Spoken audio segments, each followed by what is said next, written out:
Je pense qu'il ne doit pas y avoir forcing.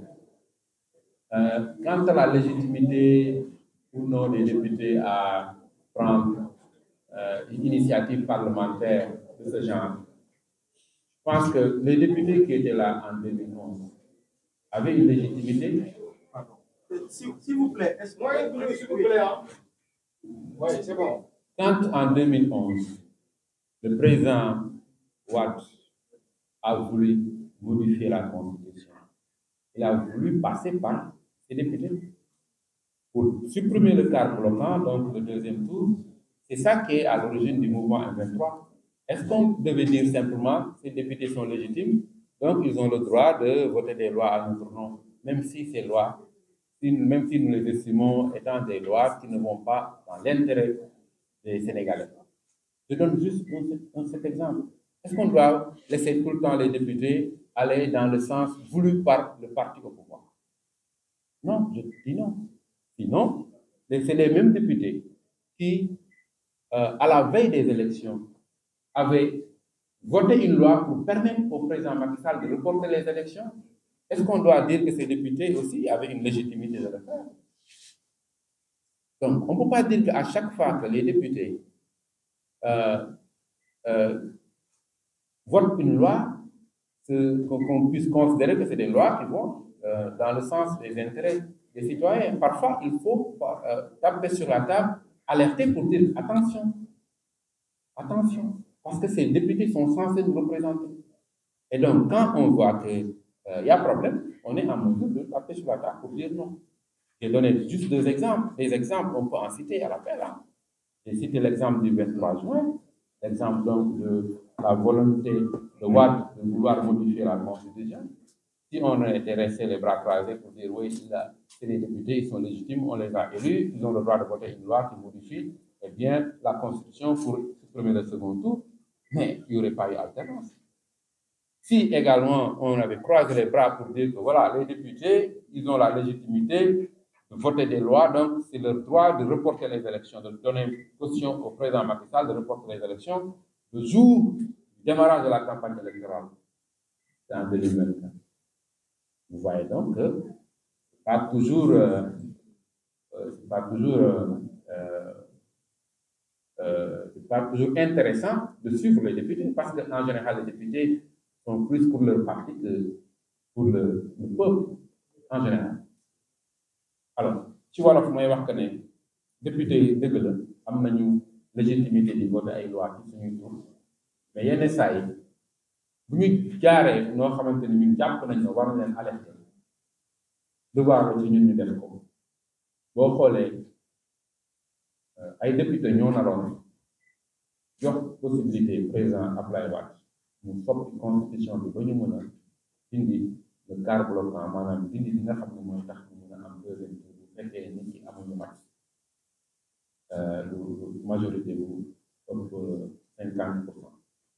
ay député pourtant ñoo ñëwoon ne dañuy voter loi bu permettre président Macky Sall de porter élection yi mais pourtant lañu taxaw ne déedéet bu ñu jàppoon ne rek ay député lañu fal nañ leen noppi démocratie représentative du tere contrôle citoyen du tere mu am ay vigie citoyen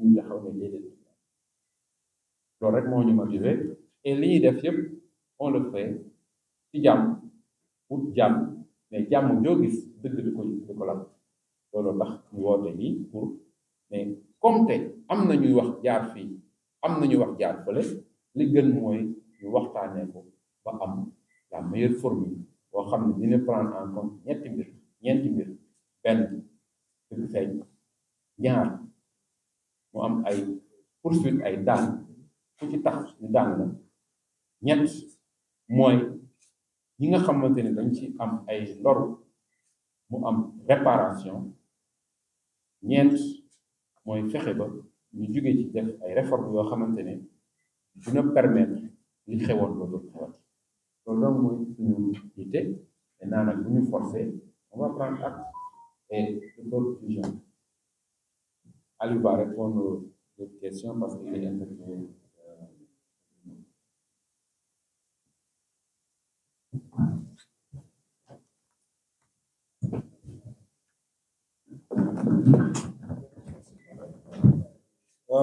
Jërëjëf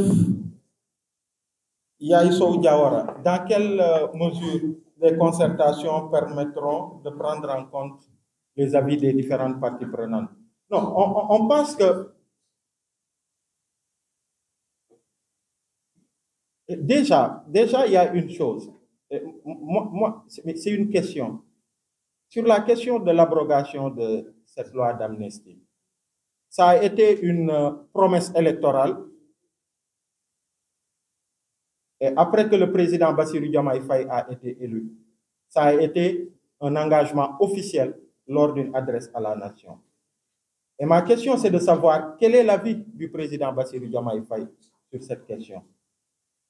Il y a eu une loi d'interprétation, une première version qui lui a été présentée. Apparemment, il n'a pas eu d'observation dessus. Il y a eu 2 à 3 amendements. Mais quel est l'avis du président de la République dessus? Et sa promesse, sa parole, qu'est-ce que c'est devenu? C'est pourquoi nous, on pense que la problématique de cette loi d'interprétation, c'est avant tout un problème d'ordre moral. Un problème d'ordre moral. Donc ça, on l'a dit et on le réitère.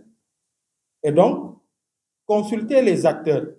D'abord, c'est parce que cette loi n'est pas une loi comme n'importe laquelle. C'est une loi qui traite d'un moment douloureux de notre passé récent, avec plus de 80 morts, 2000 prisonniers, des personnes torturées, des personnes qui ont été victimes de traitements inhumains et dégradants, des personnes qui ont été victimes d'incendies de leur domicile, entre autres pratiques. Donc, ce n'est pas n'importe quelle loi. Si on décide d'en parler, si on décide de régler ce problème, cette situation, cela mérite quand même que les Sénégalais, dans leur diversité, puissent être écoutés pour qu'on puisse arriver à un consensus national fort. C'est ça le mot, un consensus national fort autour de cette question. Et malheureusement, le débat est super, si vous voyez, malheureusement, le débat, il est super politisé. Alors que ça n'aurait pas dû être un débat politique. C'est un débat qui devait être un débat citoyen, parce qu'il doit engager toute la société sénégalaise. Donc, c'est ça le sens de la concertation à laquelle la société civile a appelé. L'autre chose, c'est, oui, la société civile sénégalaise, elle est diverse. Il y a eu tellement de questions qui viennent, mais jamais, c'est même pas bon que toute la société civile et tout, non. Mais on a quand même une vingtaine d'organisations, pas des moindres, qui ont la légitimité qu'il faut au niveau national et international. S'il y a 2 organisations qui ont d'autres avis, c'est justement ça la démocratie, je pense. La diversité des points de vue. Encore que le Forum civil est je pense, sur un point, il est d'accord avec nous que cette loi devrait être retirée. Je pense que c'était ça l'avis du Forum civil, qui est aussi contre cette loi d'interprétation et qui est sur la position de principe de loi d'abrogation. Donc, c'est ça. Et la dernière question, c'est s'il n'y a pas de loi d'interprétation, comment les personnes peuvent être indemnisées? Je rappelle que dans la déclaration liminaire, quand même, parmi les exigences qui ont été posées, le 3e point concerne la question justement de l'indemnisation des victimes. Voilà, on peut s'entendre. Et finalement, il y a certains même qui disent que finalement, peut-être que l'intitulé importe peu. Mais le plus important, c'est sur quoi on s'entend et c'est quoi les objectifs. Et voilà, qu'est-ce qu'on veut régler. Voilà, de sorte à répondre aux exigences d'une justice qui soit impartiale, que justice bi mu mën a def liggéey bi war ak ni mu mën a yaatoo possible. Donc loolu mooy kàddu yu ma bëggoon indi ci question yi nga xamante ni posé nañ ko. Jaa ngeen jëf, merci beaucoup.